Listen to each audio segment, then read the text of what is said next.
Hey guys, Dantix here, back with some more Borderlands 4 info. Today we're clearing up some misinformation around action skills, showing off a variety of heavy weapons, weapons that work with specific passives, Randy's new gifts to fans, manufacturer parts being overwritten, and much more. But first, look at this. The 4 different matchmaking options. Sources for everything in this video will be in the description. We have the campaign for those who are working their way through it and want a new buddy to join them. Then we have the ultimate Vault Hunter, which requires you to have finished the campaign and unlock the ultimate Vault Hunter ranks. These ranks might be the replacement of mayhem levels and maybe the endgame difficulty bumps. If the game is anything like the previous entries, Ultimate Vault Hunter modes will have a higher chance of dropping high quality loot, but enemies will be scaled to your level, deal more damage, and take more damage. Also, weaknesses and resistances will be amplified, meaning you won't want to use Incendiary against, say, shielded enemies, as the penalty will be higher.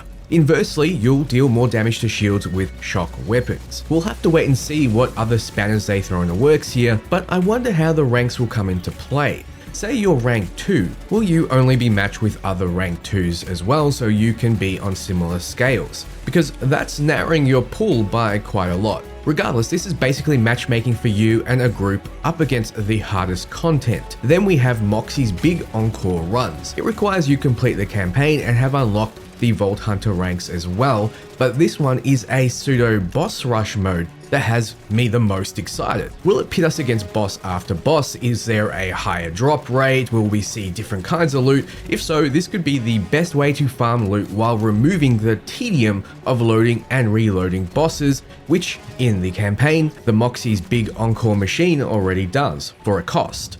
Then we have the weekly wildcard, which will be Gearbox's weekly challenge. No doubt some crazy modifier to an area to make it more interesting or difficult, and you can find a group for that here. Let's move on to seeing Aean's Scourge action skill. I want to show it off visually as there is some confusion around what it does. When you activate it, you hold up the shield like so.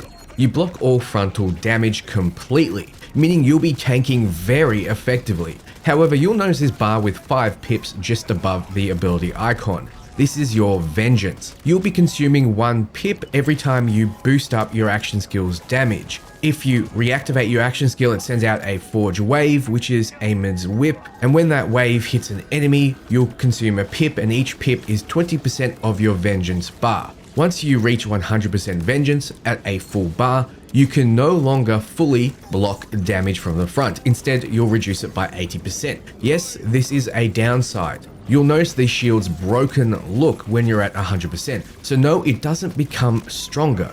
Instead, it's encouraging you to fire off your forge wave to clear up some of that vengeance. So the name, Vengeance, is accurate but also misleading at the same time. We can see here the Blast Chill augment was equipped, which makes Forge Wave consume 30% vengeance when it hits a target to boost its damage. Also, passing through your secondary action skill, Firewall, increases its damage. You can see that skill here, but the player doesn't actually use that combination. To activate the Firewall, you hold the action skill button, and tapping the action skill button to bring up the shield, and tapping it again, you cast the Forge Wave. You can still shoot your guns while your shield is up, giving you a good 18-second duration with Scourge up to be essentially firing at enemies without them being able to hurt you back, at least from the front. Surprisingly, you can still activate your Ordinance as well, in this case a disc launcher, which we'll go through soon. Most importantly, you can activate your rep kit, your healing item, while the shield is up, meaning that Scourge is the ultimate oh shit button.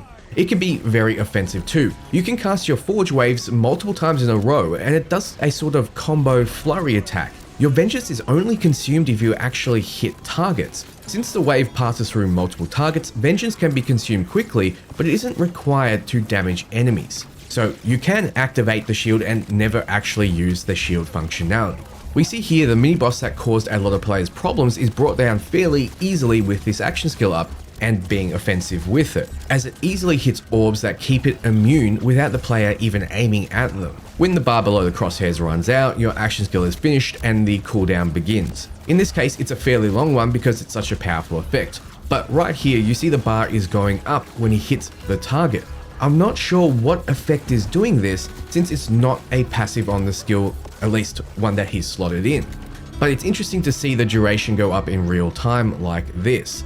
As you can see though, you can still die with the shield up, as your ass isn't shielded too. Moving on, we know you get a variety of grenades, throwing knives, and heavy weapons to fit your ordnance slot, which now has a cooldown based on the weapon within it instead of requiring ammo. I love that change, but what we haven't seen much of is the heavy weapon disc launcher. It has ammo, but that can be confusing. Basically, you whip it out, fire, and when the 5 ammo is expended, it goes on cooldown. It also needs a brief charge before firing, but it seems to do a lot of damage, and it does bonus damage for each enemy hit and has a wide projectile. I personally like the heavy weapon ordnance that Vex starts with in the demo. Junk Drunk Litter Splitter. It has 32 rockets in the magazine before it goes on a 37-second cooldown, which is just as often as many action skills, meaning that you can, on many builds, rely on heavy weapons for your DPS. The rockets slightly home, but also start firing faster the longer you hold the button in. You'll also notice that if you end it early, the cooldown is lower to compensate. It ended at 23 ammo, and only an 11-second cooldown is needed. However, the ammo slowly regenerates over time back up to 32 over that cooldown. Now when he activates it again, the player only fires 3 rockets and the cooldown is 4 seconds, meaning that after he casts his action skill, the heavy weapon is fully cooled down. With investment, you'll probably be able to use your ordnance a majority of the time. However, if you run out of health and drop to the fight for your life mode, you can't use ordnance, so keep that in mind. You might also be thinking, what if you go a heavy elemental build?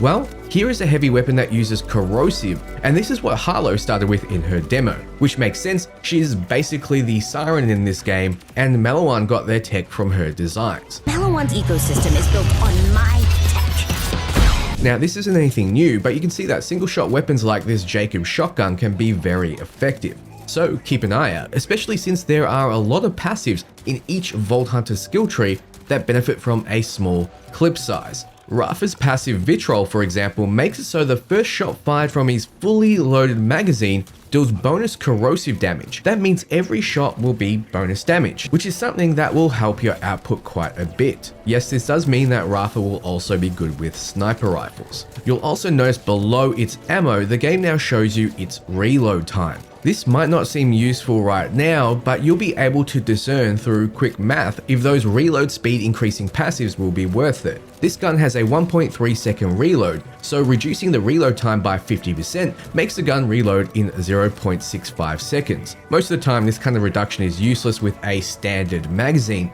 but with this gun, it will actually increase your DPS by a considerable amount. Another point is this gun is Jacob's but has a gravity harpoon as an alternate fire mode. It's strange having an effect that pulls enemies in on a traditionally old school Western manufacturer, but it sure looks cool.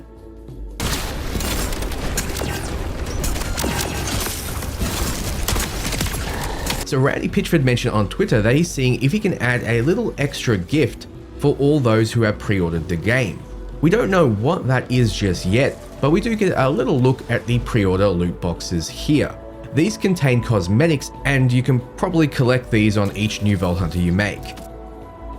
The second box is the cosmetics advertised for the Super Deluxe Edition, and the last is the cosmetics for the Deluxe Edition. Rewards are easy to claim, and cosmetics are easy to apply over in the customization menu. So some weapon manufacturer parts override the weapon's actual manufacturer's abilities. Here we see this Order brand pistol. It has a Ripper licensed magazine. It mentions that it charges before full auto firing, overriding the Order manufacturer's charge functionality. This can be both a good or bad thing for many guns. On one hand, you perhaps get a function you want from a gun, but on the other, you lose a function when you could have had two. For example, if this was Tidior, you'd have the throw the gun instead of reloading function and the Ripper magazine effect. So not all rolls will be god rolls. Perhaps you like how Order guns fire and feel, but enjoy the full auto effect of the Ripper. So this could make it worth it to you.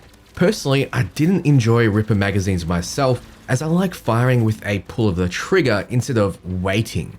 I would have preferred the auto magazine, which lets you charge up for a more powerful shot, but still pull the trigger to fire. You may have seen this mini boss before, but most people have trouble with it the first time they play, not knowing that it is immune while the health bar is like this. You have to destroy the wisps in order to make it vulnerable. They attach to him as crystals, and you have to destroy them to knock the orbs off. What's interesting though is that it gets attacks like this, waves of dangerous pink spikes, and I noticed throughout my demo and my playthrough that there were a lot of unique enemies with unique attacks.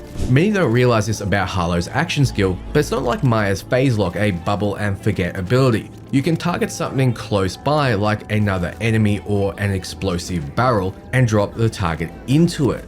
If the bubble doesn't break, they will stay in it and fly back up into the air to be dropped again after a short cooldown, which seems to align with when they reach the maximum height. This can be done to flying enemies as well. She has a skill tree branch focused around slamming your targets into things if you want to live out that Jedi fantasy. If you want to see an in-depth breakdown of all of Harlow's abilities, capstones, augments, and passives, you can check out my video here. The ability and all of Harlow's abilities spreads entangled to enemies, making them share a percentage damage taken to all other entangled targets. Slamming seems to be an easy way to spread it. Her Chroma Accelerator ability actually fires a disco ball of death that travels a fair distance before exploding. You have to activate it by pressing the action skill again to detonate it early. While exploring the open world, you'll come across a lot to do. Here we see in the background a ship crashing. We can go explore it before the order troops show up for some loot, and our character warns us that we can do so. Also, here is a chest behind a force field that we can unlock by smashing down on this giant button. Shame about the loot though.